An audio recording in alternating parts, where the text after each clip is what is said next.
What do you think about teenagers? What? Teenagers, what do you think about them? What do you think about teenagers? Teenagers! You talk about teenagers to my face? You don't say the word teenagers around my ear. That is about half dead. Talk about this. Okay. My grandson once had a beautiful knitted blanket made by me.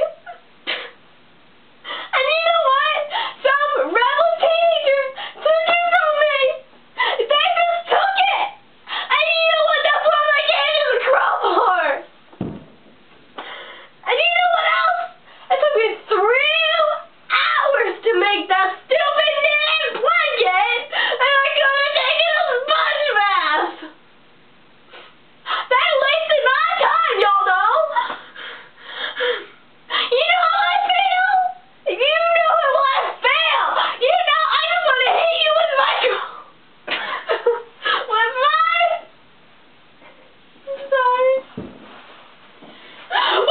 crowbar! Nurse, I need a pill. Okay, thank you very much. That was a wonderful act, wasn't it? Wasn't it beautiful? Okay, so, as you could see, Grandma Pumpernickel, she thought all teenagers were rebels, but it's not true. And we're going to be talking today about how you can be strong in the Lord in your youth. And you won't be a rebel like Grandma Pumpernickel says you will be. And so we're going to first start off by doing our memory verse for today, which is 1 Timothy 4 verse 12. Now, I would look it up. There it is. I got it. Okay, so 1 Timothy 4:12. Some of you might be familiar with this. We're going to be memorizing this one today. And it says, if I can find it, it says, "Let no one despise you for your youth, but set the believers an example in speech and conduct, and in love and faith and purity." You see, Grandma Pumpernickel was wrong. She was. She thought all teenagers were rebels, which is not true. And you don't want to be the one of the people that Grandma Pumpernickel wants to hit with her cane. Yeah, she had a crowbar. Is that what she said? She had a crowbar. She had a crowbar. Yep. Okay, so we're just going to be talking about what people think a typical teenager is. And I'm using the Bright Lights packet from the Bright Lights group started by Sarah Malley. And this is set 1, meeting 1. So, many Americans seem to have the idea that teenagers always rebel. They just assume that teenage years will be ones of difficulty, rebellion, and trouble.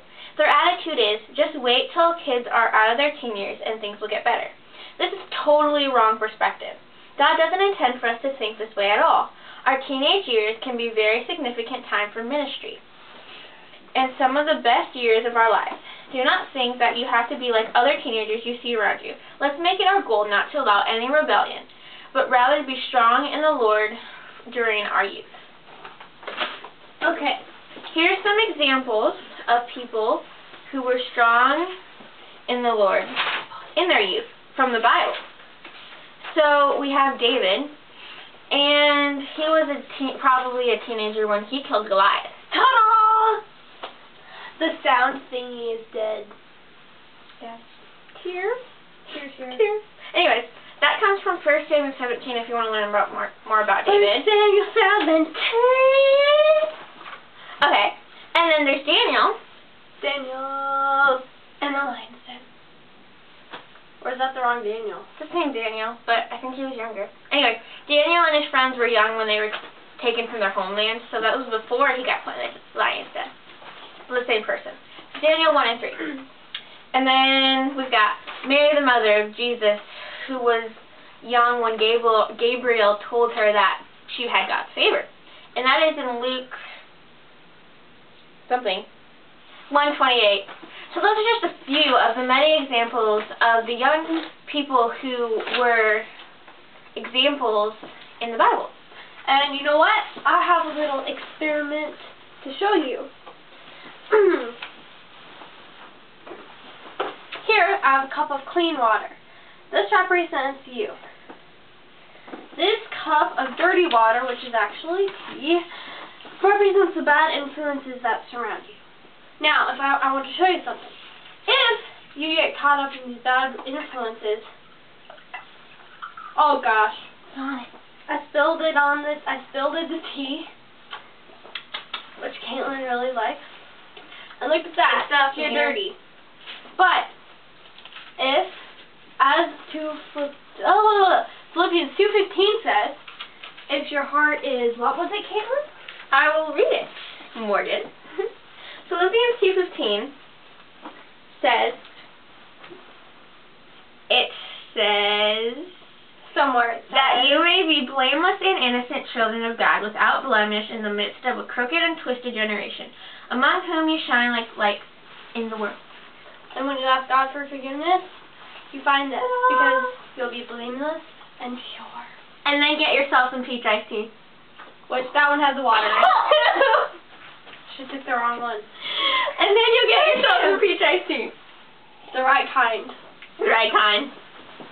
Okay. That was awesome. And that was it. And one more thing. One more. Do you know your parents' goal for your life? Do you know your parents? Do you know? Do you know? Okay. Okay. Well, like I read, I do know what your parents' goal for you in your life is. It's what I read right here. This little book. You know what we've called the Bible. And it's Philippians 2:15. They want you to be blameless and innocent children of God. And be lights in the world. Now, we're going to have prayer time for you guys. Like 30 seconds left. We're like running out of time. So, pray.